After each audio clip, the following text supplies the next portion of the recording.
ഉണ്ടോ ലൈറ്റ് കാര്യങ്ങൾ.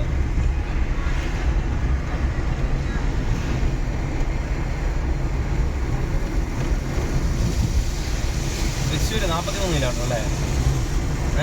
ആ വഴിയില്ലേ? വഴി റോഡ് പണിയോ? വലത്തോട്ട്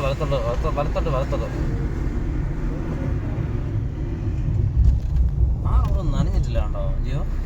ഇതിന് വെള്ളം ഒഴിച്ചാണ് രാവിലെ എല്ലാം പൊടിക്ക് വേണ്ടി വെള്ളം ഒഴിച്ചാന്ന് തോന്നുന്നു കേട്ടോ. അപ്പുറത്ത് ഉണങ്ങിയതാണോ കണ്ടോ? മഴ പെയ്തിട്ടൊന്നുമില്ല.